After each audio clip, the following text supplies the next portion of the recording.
ఒక్కరంటే ఒక్కరు పడతలేదు, ప్రేమలు లేవు, ద్వేషాలు ఉన్నాయి కుటుంబాలలో. క్రైస్తవులు బల్లలో పాలు పొందుతున్నారు, కానుకలు ఇస్తున్నారు, సువార్త చెప్తున్నారు, కానీ ద్వేషాలు పోవట్లేదు.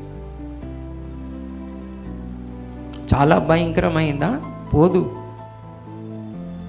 సో మీరు చాలా జాగ్రత్తగా చేదైనా వేరు ఏదైనా మొలిచేటప్పుడే ఏం చేయాలి?